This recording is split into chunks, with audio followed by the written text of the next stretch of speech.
Okay. Thank you. Welcome, welcome. It is so amazing to be here today with our friends at AEI, and welcome to Faith and Law's Friday Forum. Usually, we should be today in the Senate Hart office building, but they have a few things going on. So we're so grateful that AEI has brought this wonderful lecture in-house. I am Susan Gates. I am the Executive Director of Faith and Law, and I would like to welcome all of you who are here and those of you who are watching online. It's quite a miracle. I just want to thank Yuval Levin for hosting today's forum, as well as Pepperdine University, Pete Peterson, for sponsoring this special event. Let me tell you a word, short, quick, about Faith and Law. We were actually founded 42 years ago. And we have one mission: to encourage and equip Christian policymakers to more fully understand the biblical worldview and its implication for their calling to the public square. Today, 42 years later, we're still here on Capitol Hill, a community of staffers and members that meet regularly to think about how faith informs and impacts our calling to the halls of Congress. We are nonpartisan. We recognize that thoughtful Christians often can and do and will come to different policy conclusions. We like to remind ourselves that we're not here to read the mind of God. We don't know exactly what is the right marginal tax rate, what to do about transportation policy. But we do know this, that God cares about it all. He's interested in your work. He's calling us into public life because he is sovereign over all creation. I've taken to citing a proverb, since I think we're all in need of wisdom these days, and I choose the chapter for the day of the week. So this is Proverbs 10:12. Hatred stirs up strife, but love covers all offenses. One word about our upcoming events. There's a flyer on your table if you're interested in getting more involved with Faith and Law. Next Friday, God willing, Senate willing, Congress willing, we will be hosting Dr. Amy Orr Ewing, speaking on the power of forgiveness in a culture of rage. You can sign up for that event and others at our website, faithandlaw.org. We would love to have you. Now, I would like to invite Bill Wichterman, a president of Faith and Law, to give our opening prayer, as is our practice. Thank you, Bill. Thank you so much. Let me just say, it is such an honor to be here at AEI, and it's such an honor to have Robbie George here, somebody who exemplifies what it means to be a Christian in the public square, not only in what he says, but how he says it. So, Robbie, thank you so much for all you've given to us. I think you, along with Chuck Colson and Father Richard John Newhouse, were some of our most frequent speakers we've ever had in Faith and Law. So we are grateful for your coming back again. Please pray with me. Lord God, you have called us to the public square to do your bidding in your way. We pray that we will be men and women who are wise as serpents and innocent as doves as we go about a pursuit of justice and restraining evil. Use us to do your work in your way. We thank you for this time together. Pray this in Jesus' name. Amen.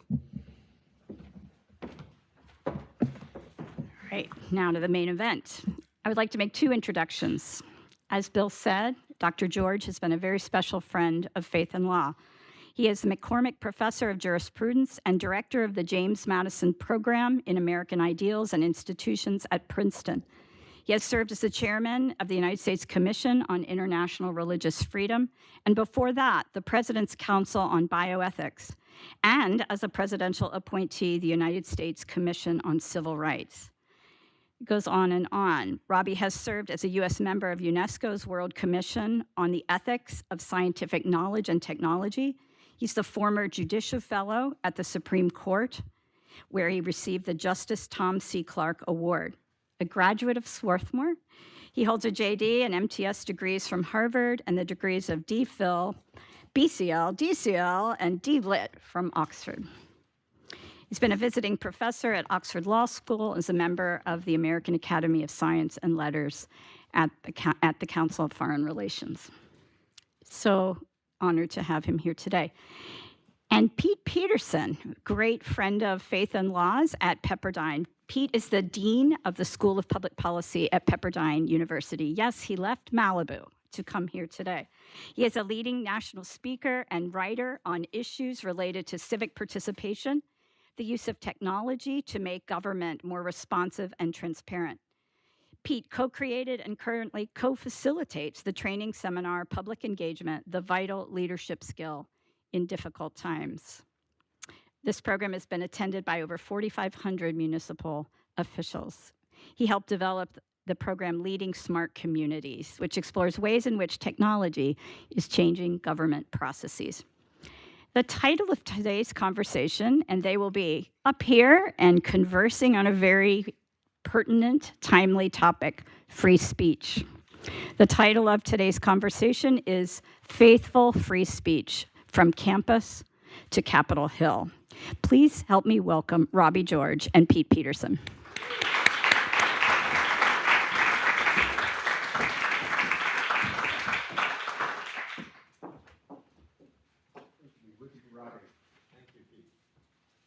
And it's great to be here at AEI. Of the many relationships that the School of Public Policy has with this institute, one I think is worth bearing out. The School of Public Policy was founded by the late, great social scientist James Q. Wilson back in 1997 and taught with us as our Reagan professor for the better part of the last dozen years of his life. And I know in this building there is a wonderful painting of Dr. Wilson. And to now be speaking with Robbie, who is our current Reagan honorary professor, is just great to see these lines in history overlap. So great to be with you, Robbie. Thank you. So why don't we begin with as Susan said, that the topic under discussion is faithful free speech from campus to Capitol Hill. As we think about this time in our history and the American founding, as we head towards America's 250th anniversary, that First Amendment has three freedoms listed in it: religion, speech, and the press. And so I'm wondering, just as maybe to set a foundation for our conversation, why do you think the founders connected those three together? And as a second question, why do you think in particular those freedoms of religion and speech were so important to the founders? Well, Pete, I'll be happy to address those questions and offer some reflections. First, though, let me say what a great joy it is to be with you, my dear friend, and my dean in my role as Ronald Reagan Honorary Professor at the very distinguished School of Public Policy at Pepperdine University. It's also always a treat to be at the American Enterprise Institute, led by my dear friend Robert Dorr and my beloved friend Yuval Levin and others. This is just such a great institution, literally doing the Lord's work in Washington, D.C. It's not explicitly a religious organization, nor is everyone associated with AEI a religious person. But the work that AEI does, I think, really advances what Susan called that worldview, that view of the world that puts at the center of everything the profound, inherent, and equal dignity of each and every member of the human family. And of course, that principle is also what faith and law stands for. It's what faith and law is all about. And I salute Susan, I salute my dear old friend Bill Wichterman, and everyone who's helped to build faith and law into such an important force on Capitol Hill and more broadly. So I want to thank Faith and Law for organizing today's meeting. So you asked me about our First Amendment, looking ahead to next year when we celebrate the 250th anniversary of the founding of the country, the 250th anniversary of the Declaration of Independence. Well, that First Amendment begins with the words, "Congress shall make no law respecting an establishment of religion or prohibiting the free exercise thereof, or abridging the freedom of speech or the press, or the right of the people peaceably to assemble and petition the government for redress of grievances." That is our First Amendment. It was enacted as an amendment. It wasn't part of the original Constitution, but it was enacted as an amendment very shortly after the Constitution, which itself, of course, wasn't ratified until quite some time after the founding of the country. But the purpose of the Constitution and the purpose of the First Amendment is to effectuate the ideals propounded, put forth, proclaimed in the Declaration of Independence. And those ideals are really summarized in the Declaration's second sentence. And I hope that we'll keep the focus on that second sentence, we Americans, as we approach the 250th anniversary. That's the sentence that I'm sure everyone in the room and everyone listening online could quote. We hold these truths to be self-evident, that all men are created equal, that they are endowed by their Creator with certain unalienable rights, and among these are life, liberty, and the pursuit of happiness. And then after that sentence, the Declaration goes on to say that it's for the securing of these rights that governments are instituted among men. In other words, the role of government is to secure rights that government did not create. Those rights don't come from the hands of kings or presidents or parliaments or congresses or Supreme Courts. They come from no merely human power, and therefore they cannot legitimately be taken away or violated by any merely human power. What is the justifying purpose of organized human power, what we call government? Well, that's the sentence after we hold these truths. It is for securing these rights. That's the point. But as our founding fathers explicitly noted, read your Federalist Papers, you'll see it right there, government, that organized human power, has two things it has to do if it's to accomplish its mission. One, it has to make sure that people do not become predators against each other, that people don't violate each other's rights. The government needs to secure our rights against, for example, others who would violate our rights.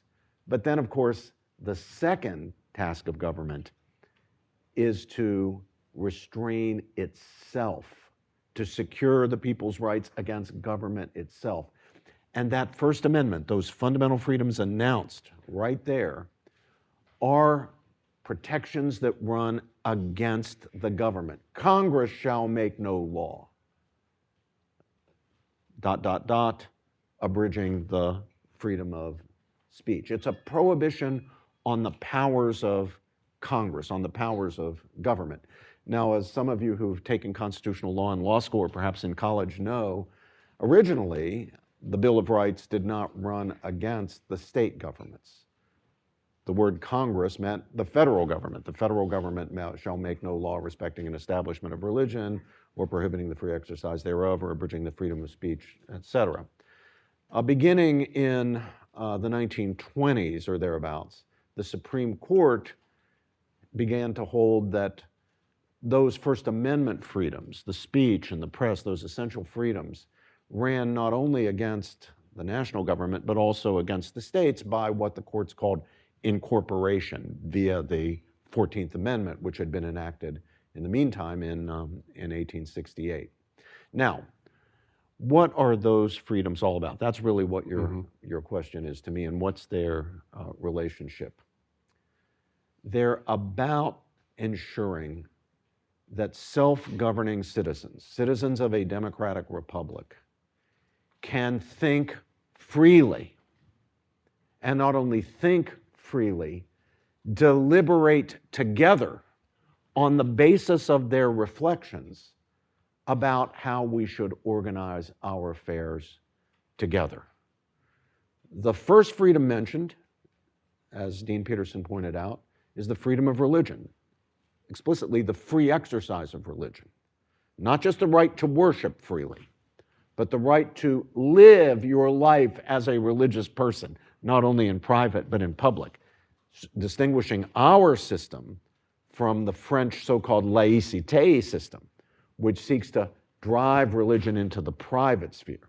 We in America have never accepted that idea of religion or that corrupted idea of freedom of religion. We have a robust conception of freedom of religion. We welcome citizens fully clothed in their beliefs to enter the public square and vie with their fellow citizens on matters of public affairs, public policy, with others on terms of equality, whether they're believers or not believers, for allegiance when it comes to public policy matters, political parties, legislation that may be pending, and so forth. Our founders recognized that the public good is served when people can think for themselves about the great questions, the questions of meaning and value, the questions of human nature, the human good, human dignity, human rights, human destiny, and then can communicate freely with each other their thoughts, their ideas, their conclusions, their judgments, their beliefs. And by engaging with each other, get nearer and nearer to the truth of matters, nearer and nearer to the truth about what justice and the common good require. I'll close my answer to this question, Pete, by recalling those words from James Madison that I think are not recalled often enough, but we would do very well to recall them more often. What did Madison say? Only a well-instructed people can be permanently a free people. And the way we gain instruction is not simply by going to school. That's important. It's very important. But that's not the only way. We gain instruction by engaging with each other, by trading reasons and arguments, by doing business with each other in the proper currency of intellectual discourse. There's a currency, just as there's an economic currency, it's pounds and pence in Britain and dollars and cents in the United States, there's a currency of intellectual discourse, and that currency consists of reasons, evidence, and arguments. We learn from each other by doing business with each other, debating with each other, matters of public affairs in the currency of reasons and arguments and evidence. And that doing of business in that way with that currency gives us the best shot at ruling ourselves well and maintaining a system in which the people do rule themselves and are not ruled by others who consider themselves or are considered to be their betters. We've got a debating and deliberation problem Yeah. in this country. And one of the themes that I wanted to touch on, the subtitle for this talk is From Campus to the Hill, is to explore the relationship between those two places. The free speech activist on campus and in academia, Greg Lukianoff, was quoted recently as saying that Americans are waking up to what he called the Vegas delusion as it related to the awareness of what's been happening on our campus, university and college campuses. He said specifically that for many years, Americans thought that what happened on campus stayed on campus. But in the last few years, we have witnessed in a number of different places, whether it's the post-October 7th protests or various things happening during COVID, various things happening after national elections, that the discussions about free speech, deliberation, have transitioned into discussions around cancel culture and the squelching of public opinion. First, I wanted to get your assessment as someone on a college campus and speaking obviously on a number of college campuses about your view of the plight of free speech in academia, specifically for students and what they're learning. But also, do you see this same connection between ideas and habits developed on our college campuses and what we're now seeing in the broader public square? Oh, yes, I do. I think Greg Lukianoff is right on the mark here. And I want to salute Greg Lukianoff for the work he does to defend free speech, especially but not exclusively on our campuses. Greg is really defending free speech across the board, but FIRE, his organization, Foundation for Individual Rights and Expression, formerly Foundation for Individual Rights and Education, has really been in the forefront of protecting free speech on campus. And I'll tell you, Greg is right that what happens on campus doesn't stay on campus. For better or for worse, what happens on campus seems in our society to profoundly influence lots of other areas of life. Sometimes what happens in corporate boardrooms is a result of what ideas or practices that began have their origins on campus. Very often, in my opinion, that's been for the worst, some bad ideas, like the idea that there's a hate speech exception to the First Amendment. My students these days come from very good high schools with their 1780 or whatever they were, 1580 SATs and valedictorian status and the whole thing. And they come, and in my constitutional interpretation class on the first day, when I asked them about free speech and what categories of speech are not protected under the First Amendment, they'll say, well, actual threats, and they'll say, yeah, that's right, and I'll say defamation. They'll say defamation. I say, that's right, and then they'll say hate speech, and I'll say, where on earth did you get that idea? There is no such category, which in our constitutional jurisprudence constitutes an exception, and for very good reasons. We don't want the government deciding what counts as hate speech and shutting down some people's ideas and arguments on the grounds that they are hate speech. That idea began on campus, and it's now spread throughout the culture. And it's a very, very bad idea.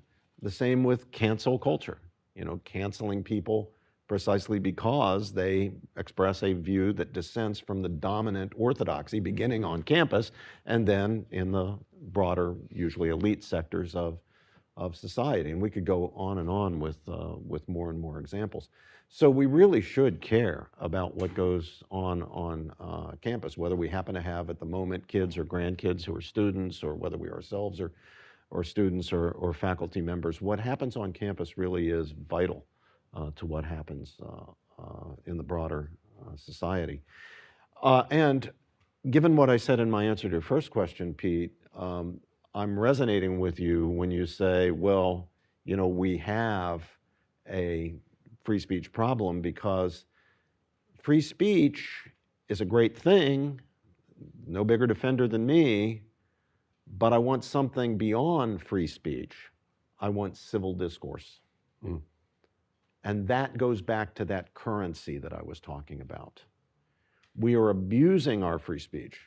Government shouldn't shut us down, but we are nevertheless abusing our free speech if we use it to call each other names, if we use it to spread falsehoods, if we use it to manipulate people. No. The purpose of free speech is to enable us to get at the truth of things, to engage with each other, challenge each other, criticize each other, learn from each other. But that's only going to happen. Those goals are only going to be achieved if we eschew the shouting and the name calling and the manipulation and all that, and actually do business in the currency of reasons, arguments, and evidence. We need civil discourse. And that means we need people to model civil discourse. We need people, not only those in the public eye, politicians, celebrities, public intellectuals, and so forth. We need the grown-ups who influence kids, mom and dad, grandma and grandpa, auntie and uncle, coach, teacher, pastor, professor. They all need to model that. And we need civil discourse because we desperately need civic friendship. Republican government only works if, in the long run, we find a way to treat people with whom we disagree, not as enemies to be defeated and destroyed, but as friends to be reasoned with, persuaded, engaged with, learned from, even when we deeply disagree. That civic friendship is badly frayed. I think it's only been in worse condition once in our national history. And we don't want to relive that experience. You don't need me to tell you what that was or preach to you about the 750,000 dead people that were a result of that catastrophe. But we're as bad as we've ever been when it comes to civic friendship and civil discourse today except for that period of the Civil War. We're in the condition today that our country was in 1800, when the country was very bitterly divided. There was a partisan divide between the Federalists and the so-called Democratic Republicans, or the Jeffersonians.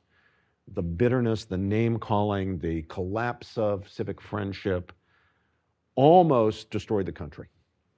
There was a real question about whether the country would survive the election of 1800. This nascent democratic republic, barely a couple of decades old, a real question whether it would survive. There was a question of whether the Federalists would give up power if they lost, which they did, the election of 1800. God bless John Adams. He did the right thing. He gave up power. He turned it over to people he despised, and the country survived. But I'll tell you, it was a darn close run thing. And we should make sure that we don't get near that place again in this country. And that means we have some repairing to do of our institutions. And those institutions don't repair themselves. It takes people setting examples, doing the right thing, living by our principles and our values, and not being hypocrites if we're to avoid the catastrophe.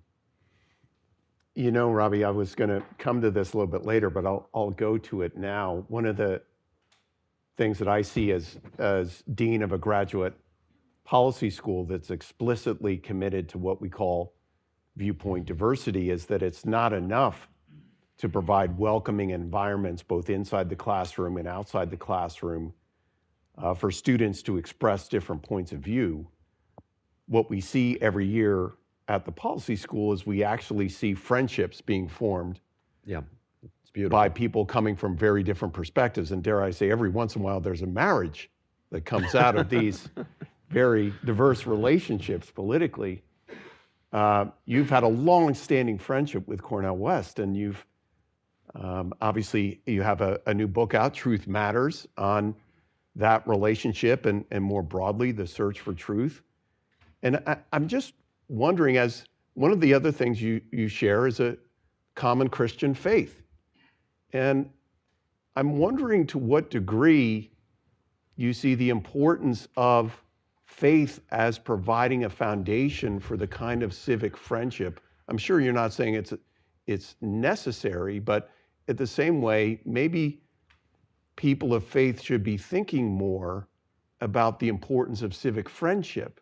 And I just wondered your thoughts on the importance of people who share a faith, developing those relationships and putting in context these political leanings and ideologies.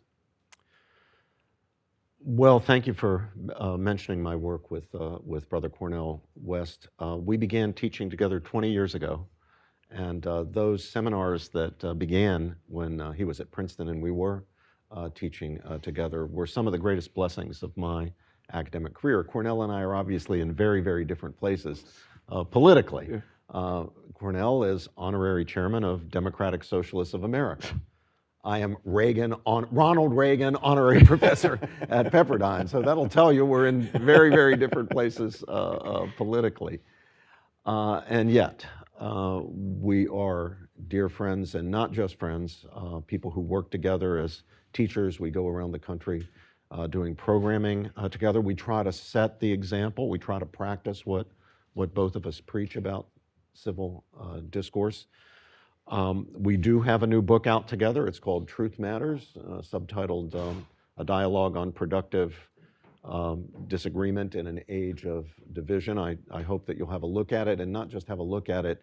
If you have college age or even high school age children or grandchildren, please encourage them to look at our book. I mean, if you don't want to buy it, go get it out of the library. But we especially want to reach young men and women who are buying into this highly polarized, ideologically and politically partisan messaging that you see all over the country. So please encourage young people to look at our book, and encourage them by example that you set to engage with people with whom they disagree in a way that's truly civil. And by that I mean not just being polite to each other. Now, if being polite to each other were the best we could do, we'll take it. I'd take Right. it over the alternative. But that's not civil discourse. Let's not pretend that's civil discourse. That's politesse. It's fine, it's good when your mom taught you it, that she was right, 100%. We need that, but we need more than that. The difference is this, or the addition that you get with civil discourse beyond politesse is this. In civil discourse, you are engaging with people with whom you disagree in a truth-seeking spirit. What do I mean by a truth-seeking spirit? That is a spirit in which you are not just preaching and teaching the other person, preaching to and teaching the other person. You are willing to learn from the other person. And that takes a predicate, and it's a predicate that we know as a virtue, and that's the virtue of humility. The recognition that, in fact, we do have something to learn from the other guy, even if he's wrong, because we ourselves are fallible, imperfect, frail, fallible, fallen human beings. The biblical message here, you know, is a very helpful one there. The human fall. Federalist 10 is all about the fallenness of the human condition. And it's that spirit of intellectual humility, the more than merely notional acknowledgement that we are fallible, that the other guy might have something to teach us, which is one of the key predicates or foundations for true civil discourse that goes beyond politesse, where people are really trying to seek the truth, including the truth about justice and the common good, together. Back to the work that Cornell and I do together, I think it does help that we share a common faith. As you say, you don't need to share that faith or even a faith to believe, a religious faith, to believe in the importance of civil discourse. But we certainly find, Cornell and I certainly find, that it does help. After all, there's no such thing as an abstract friendship, right? A friendship is always concrete. It's your friendship with somebody. In particular. And in particular. And it's always integrated around some sharing of something. Well, since Cornell and I don't share political beliefs, and in many cases don't share moral beliefs, not all, but you know, there are big moral questions on which we disagree. What's it going to be? Well, one thing we do share is a belief in the importance of free speech. We are both free speech advocates, and very nearly free speech fundamentalists. We will allow certain restrictions on speech, but in very narrow categories. But beyond that, there is that worldview sharing, that faith sharing. Both of us have been shaped, and everything about our approach to the world is connected to the belief put forth in Genesis 1, the teaching of Genesis 1, that the human being, the human person, the individual, the human being, though fashioned from the mere dust of the earth, mere mortal stuff, and despite all our fallibility and frailty, is nevertheless, each and every human being, made in the very image and likeness of the divine creator and ruler of all that is, in the image and likeness of God. It's that concept of the imago Dei, which really binds the two of us together. Now, when you try to apply to concrete moral and especially political questions, well, what does it mean to honor the image of God in each other? Disagreement is going to break out. And the further you get from into the weeds, into the details, the more room there is for reasonable people of goodwill to disagree. But that disagreement will be more tolerable, and you can engage with each other despite it and make progress in trying to get at the truth of things if you have that shared foundation. After all, that principle that I talked about a moment ago, the principle of the profound, inherent, and equal dignity of each and every member of the human family, how is it that we have that? Well, the Judeo-Christian story, the story that begins in the Hebrew Bible, that's picked up and spread by Christianity, it's because we're made in the image and likeness of God. Pretty darn good account of it. So if you share that, you got a foundation on which to work. If you have no such foundation, then it's going to be hard to stay friends when things get hot, when you're disagreeing not merely about the superficial, trivial, relatively minor things in life, but the big, important questions, the things that really matter to you, the beliefs that we most deeply cherish and that are parts of our own identity. If you don't have that foundation, you're likely to fall into the following trap, and I see especially young people today falling into it all the time, and that's the trap of supposing that if somebody challenges my beliefs or actions that I take on the basis of my beliefs or my sense of who I am, these beliefs that shape my identity, then that is not just a disagreement with me, that's a personal attack on me. If you believe X, then you are attacking me, or you are attacking people I love, or you're attacking my very identity. That is toxic, my friends. It's absolutely toxic. That shuts down discussion every bit as much as some fundamentalist who says, well, look, I have nothing to argue with you about because the Bible says, and I'm right and you're wrong. That's a conversation stopper. Well, so is you're treating my critique of your views as a personal attack on you. That's a conversation stopper. Just as a heads up to the audience here, we're going to be going to your questions, so I just want you to have those developing. I wanted to ask a question based on an event that took place actually right in this room several years ago. I organized a panel with Yuval Levin's help on the lack of viewpoint diversity in academia.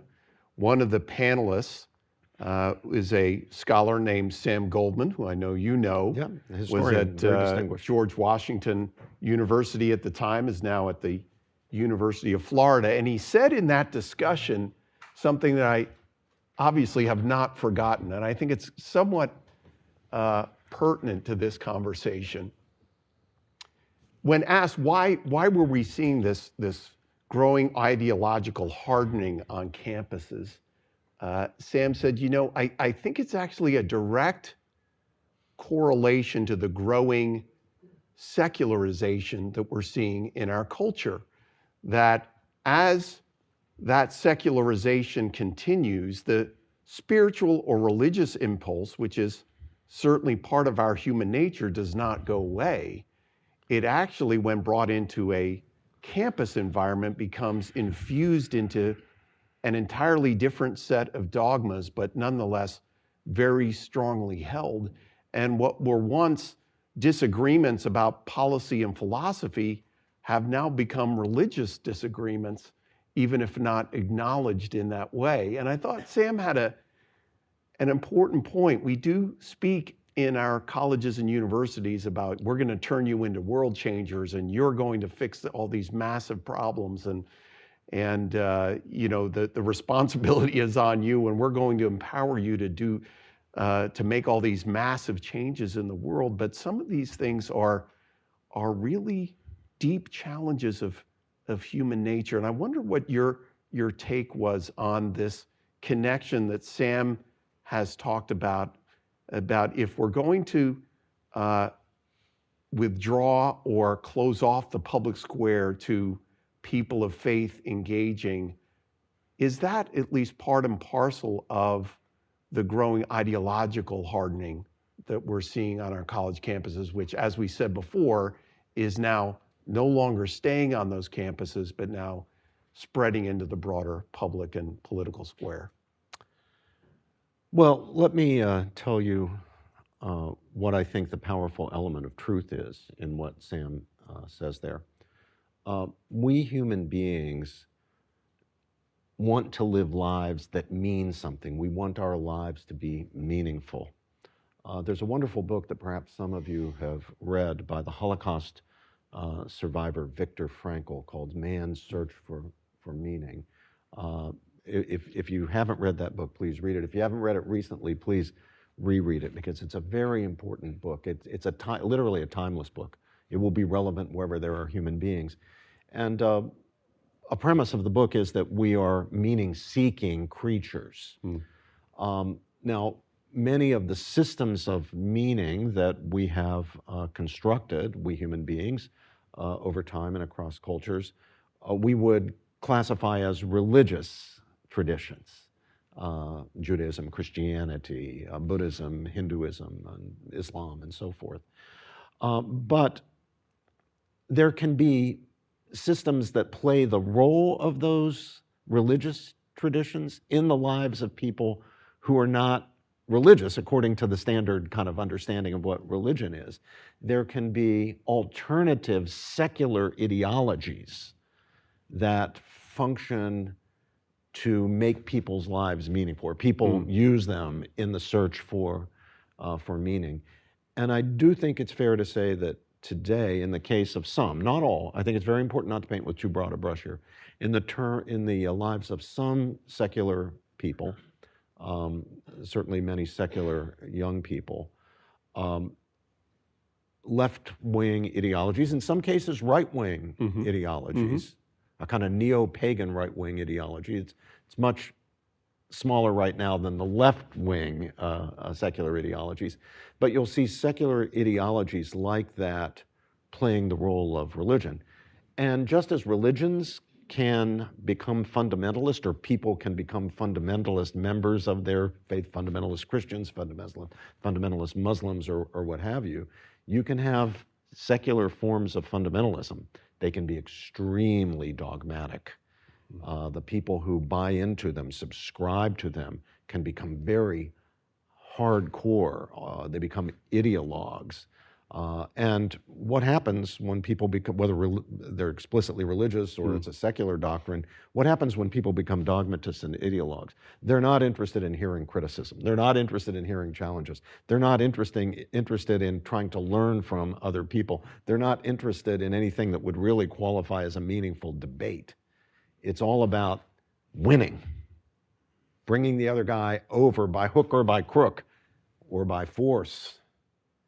And then it becomes very dangerous. Then it becomes a threat, whether it's a religion or a secular doctrine, whether it's Christianity or Judaism or Marxism or utilitarianism or some neo-Marxist ideology. It becomes a threat to basic civil liberties. And you will find people losing patience, as many people today have lost patience with freedom of speech. The man who murdered Charlie Kirk had lost patience with freedom of speech. Kirk had to be silenced, in that young man's opinion, because he was guilty of wrong speak. He was really guilty of bad think. Well, that's an extreme case, but it's bad and dangerous to our republic and dangerous to the cause of truth-seeking, even if it doesn't eventuate in murder. It's still toxic to our civic life. And it's toxic to the whole mission of universities as truth-seeking institutions. If people buy into conformism and groupthink and dogma and ideology in universities, universities can't do their jobs. Universities only work if we confront our students with the best that has been thought and said, the best arguments, the best evidence on the competing sides of questions on which reasonable people of goodwill disagree. And that's an awful lot of questions.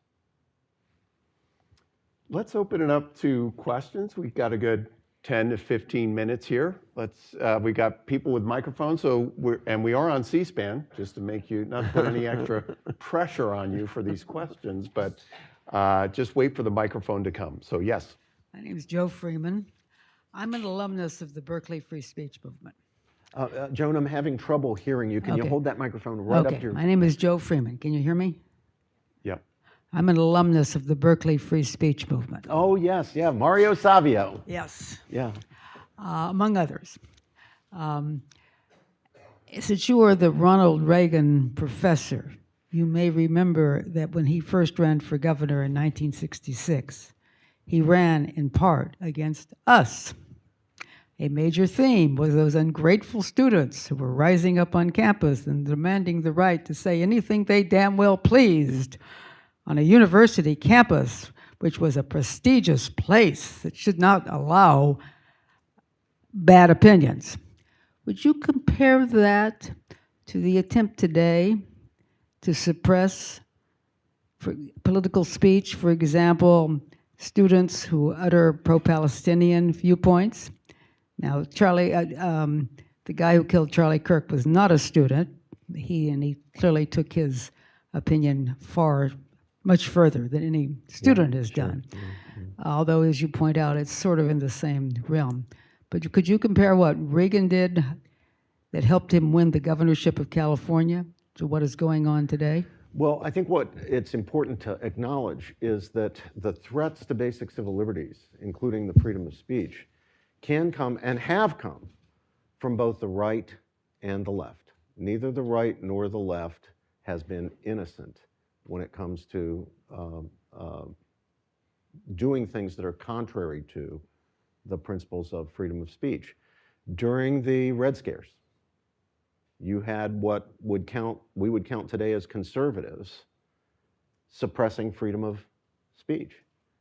Today, very often, it's people on the left within universities who are suppressing freedom of speech. But now, even people on the right who a year or two ago were defending freedom of speech are calling for some restrictions on freedom of speech, going back to a kind of earlier phenomenon on the conservative side. When I was growing up, just as when you were in the free speech movement, free speech was considered a left-wing cause. But over the past decade or decade and a half, free speech on campuses has come to be considered a conservative cause. But now you have some conservatives, including some conservatives exercising power, who seem to be not so keen to protect free speech anymore. We all heard the Attorney General of the United States, Pam Bondi, just the other day, Use the term. say, well, free speech is one thing, but hate speech is another thing. Now, that's what people on the left had been saying for the past 15 or 20 years. That's what Charlie Kirk's murderer said. Exactly.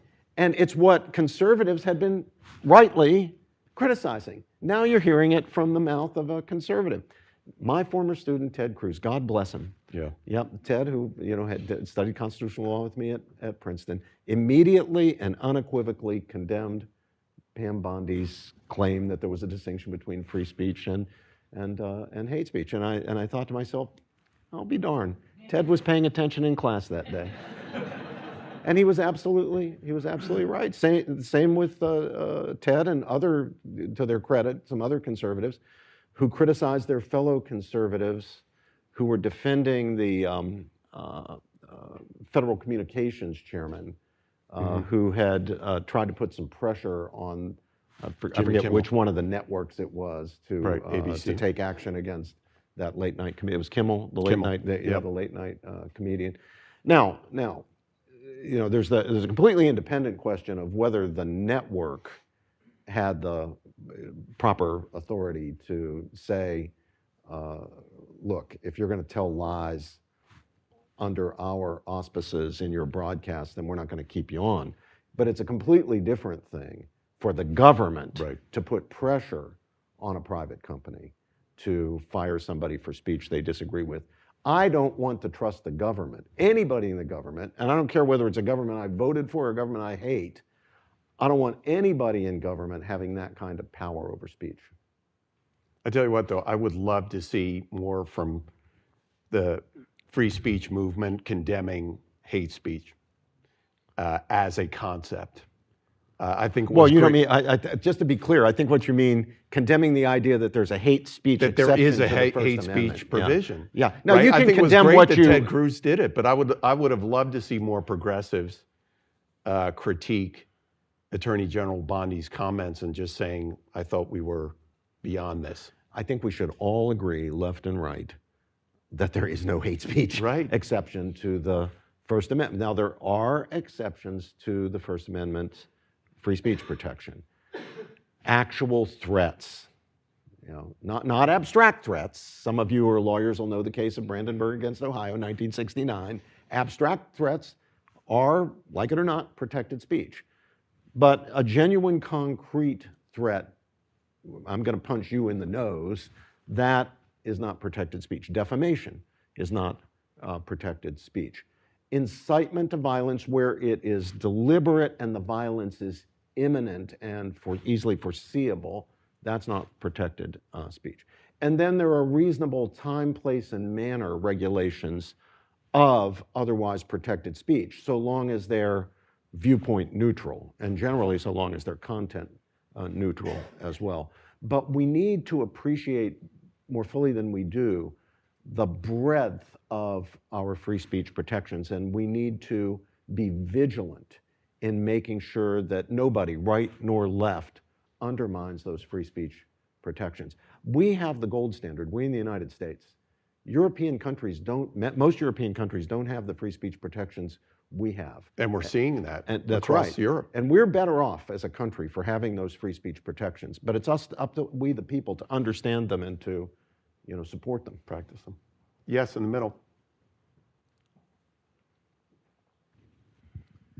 Yes, my name is Roger Cochetti, and I'm an author and a retired business executive for ComSat, IBM, VeriSign technology companies, and by coincidence was student body president at Georgetown in the early 1970s, and was proud to broker between Young Americans for Freedom and the SDS, who remarkably enough respected the others' rights at that time to totally say bad things. It was not an impossible thing to do, but times have changed, and I want to drill down on what I think is really the fundamental issues. You've talked about it, but I'm not sure I understand what your solution is, other than exhortations, and that is hate speech. I mean, the message that we're hearing today is that when I'm confronted with hate speech, I feel bad. I throw up. I can't sleep. It hurts me. So, and therefore, it should be legally prohibited because I can't get to sleep any longer. I mean, that there's a consequence of it not hitting somebody. But so how do, specifically, other than the exhortations, is there anything you would specifically suggest on how to deal with what I think is really the fulcrum issue, and that is hate speech? No. Yeah. Let me be very blunt and very clear. I'm up against any restrictions of speech falling outside those narrow categories that have been established in our Constitution. But I think he's also saying that the antecedent to hate speech is using terms like safety and harm, and some of these issues that someone will say if they're hearing what they describe as hate speech, that they need a safe space, or you're harming my safety. The inversion of the sticks and stones mantra. Yeah, I'm sorry if I'm misunderstanding, but my response to that is grow up. You're going to hear challenges to your views, and you should, because you're going to be, it turns out you're wrong about something. All of us are, right? I mean, you tell me if I'm wrong. I mean, is there anybody in the room today who only has true beliefs in his or her head and has no false beliefs? Raise your hand. No, obviously not. We all know that some of the beliefs we have are false. Now, if we're ever going to, and we also know that that's true. Some of the beliefs we have are false. That can be true not just about the minor, trivial, superficial things of life. That can be true about the deep, important things of life, not just the things we don't care that much about. We can be wrong about the things that we really deeply care about, and the things that we're almost dead sure that we're right about. That's the human condition. And if we're ever going to be able to swap out at least some of we'll never get rid of them all, but at least some of those false beliefs and swap in true beliefs for them, we're going to have to allow ourselves to be challenged. If we don't allow ourselves to be challenged, and this means not just not using law to shut down people's free speech. It means not disappearing from the conversation. It means actively participating and listening and hearing stuff that offends you. But if we're ever going to make any progress towards swapping out false beliefs and swapping in some true beliefs in their place, then we're going to have to allow ourselves to be challenged. And we answer, I know it's a cliche, but it happens to be true. We answer bad speech or false speech with good speech and true speech. The answer to bad speech is more speech. It's not government stepping in. It's not walking away and refusing to listen. Now, having said that, I'm talking about speech in the proper currency of intellectual discourse. You have no obligation to stand there while somebody's shouting at you and calling you names. That gets us nowhere. I'm not saying you have to stay in that conversation. But if a serious person is willing to give reasons and arguments, is challenging even your most fundamental beliefs, no matter how much it hurts, because we do wrap our emotions more or less tightly around our convictions. It will hurt. It might mean that I don't sleep very well at night because somebody's challenged, say, my Christian faith. Nevertheless, for the sake of the truth, I need to be willing to be challenged. Another question over on this side, in the back. Yes, hello. Alex Blinkoff with the American Council of Trustees and Alumni. I want to ask you about history. You mentioned both 1800 and 1860 as these messy moments where a new normal was created in American politics, in one case very violently. And other examples that come to mind would be like Jacksonian democracy's rise and the very negative partisanship of the Gilded Age. What lesson do you think modern Americans can and should take from these upheavals in past American civics? Well, thank you. It's a great question. The fundamental lesson is that those first three words in the Constitution are not just idle phraseology and verbiage. We the people. Ultimately, it is up to we the people to be the protectors and guarantors of our own fundamental civil liberties. And that means we need to understand them, understand their importance, understand how they work, what their limits are and what their limits aren't. We need to actually educate ourselves and promote civic education. I'm glad to see finally, thank God, it's late, but at least it's come, a revival of civic education around the country, the establishment of important institutions, the School of Public Policy at Pepperdine, but all the new schools and institutes of public policy around the country at state and private universities. And right here in town, the new Johns Hopkins School of Public Policy, dedicated to exactly what I am exhorting you to do here. That is, educate yourself about our basic civic order, including those fundamental freedoms. If we look at our history, when have we almost lost our Republican form of government? When have we almost lost our basic civil liberties? It's when partisanship and faction have become so intense, the groupthink, the conformism has become so entrenched on the competing sides that people think we can no longer be civic friends, we can no longer be fellow citizens. When the Federalists are refusing to be fellow citizens with the Jeffersonians, and the Jeffersonians are refusing to be fellow citizens with the Federalists, you're on the edge of losing your Republican form of government and your basic civil liberties. And so we know now that we're in a highly polarized situation. We've got to take that very seriously. And that's why I'm calling for the grown-ups. And not just the celebrities and the public intellectuals and the politicians, but mom and dad and coach and pastor and teacher to model for the young people who you influence what it means to be a true partisan of civic friendship. If your kids or your grandkids or your students hear nothing but partisanship from you, and if they never see you engaging in a truly friendly relationship with a person who disagrees with you, what lesson are they going to draw from that? Not a very good lesson. But look at the lesson they will draw if they know that you engage with somebody in the way that I'm blessed to engage with Cornel West. Everybody knows the two of us really disagree about politics. And yet we're able to engage with each other, learn from each other, affirm each other as human beings. And I just want that to spread all over the country. Not just with the big famous people, but with the moms and dads and the teachers and the pastors and the coaches. Amen, Brother George. End of sermon. Thank you.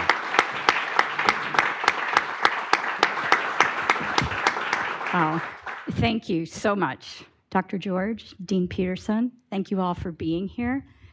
I would just like to say this is a fabulous event also for Faith and Law. We've launched a Founding Freedom series to begin to look at questions like this that will run throughout the year. So come back and get involved with our community.